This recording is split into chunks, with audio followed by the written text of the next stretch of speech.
about Caitlin Clark. Yeah, I got to talk about Caitlin Clark got knocked down. What happened? What's the deal here, Burge? Tell us, what's your thoughts on that? Did you see the clip or what? I've seen the only clip I saw, and I hadn't really read into it too much, but I did see the girl come up and kind of get underneath her and knock her down.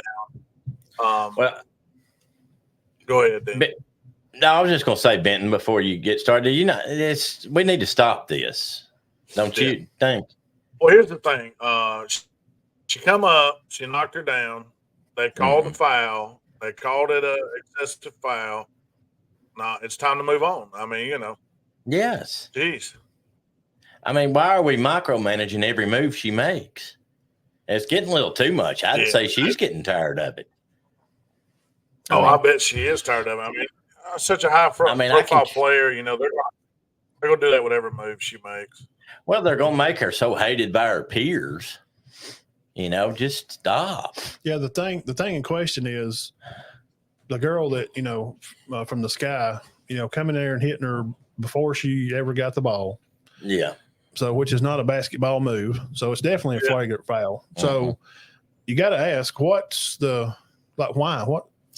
I think it's because of all the attention she's getting. They're tired of it. So you want to physically harm the person that's making your checks bigger? Right. Well, I don't know. We always do that as a human race, like if we take it out on the wrong people. How about jealousy? How about girls are jealous of her because you know what? Actually, since she's came into the league, and Angela Reese also, let's give her her flowers also. A lot of attention. Yeah, they've had to move stadiums because of the seating capacity. They had more tickets sold at her games than they did in their playoff games last year. So we're talking about huge amounts of money. So you're so jealous and you're so mad because you're going to physically hurt her. You're not in the spotlight. That's immature and it's just petty. It's just tacky. Did she say something to the girl? I don't know. You don't do it anyway. It's not even a ball. It's not involved in the game. Now, if she had the ball, you know what I'm going to say? I guess you need to figure it out. Yeah. Because there's one way to stop it, Burge. How do you stop people from doing that kind of stuff? You're talking about like being excessively physical? Yeah. How do you stop them from doing that? Just throw them out, suspend them. No, not the refs. What do you do about it? Oh. There's one thing to do about it. Well, you just beat them. Go score. I don't know. Well, no, I'm going to put we're going to have a a problem. Oh, well, yeah. You can fight it. Well, yeah, that will definitely stop it. That'll put a stop to it. How do you handle bullying in school? Matt's kind of right. You don't hear a lot about guys fighting 2 and 3 times. No, because I told mine, hey, look, when you go to school, you don't start nothing. But if somebody does, you whoop that tail good, and you better do it right the first time so you don't have to do it again the next day or the next week after you get sent home. You're going to get in trouble. But you take up for yourself because you stand up to bullies. You know how you stop a bully? You punch them in the nose. And I said that in a college class, in my classroom management class at Jacksonville. And here's the response I got. Well, no, that's just more violence.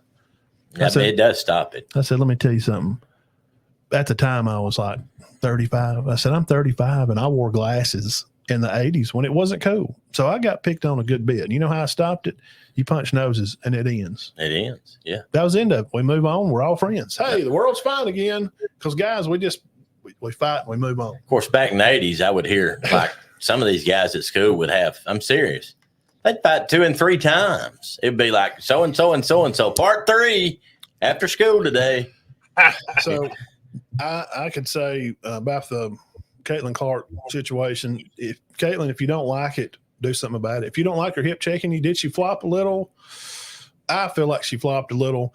Now she hit her off guard. She didn't see her coming. But it seemed like she would have moved her, but she kind of fell over more hardly than maybe, you see what I'm saying? Oh, yeah. And she's taking advantage of the system, just like LeBron and all the other players that flop and dance on the floor and cry and scream. Yeah. So I think the girl needs a reality check, and it's just one way to fix it. Everybody's got a plan until they get punched in the nose. I mean, Mike Tyson said it best. I mean, I hate to say it, but it's true. I mean, it's true. Somebody's bullying you. Yeah. There's only one way to take care of that. Yeah. That's how I'll fix it. If Caitlin, just stand up to her. You got to take no trash off of her.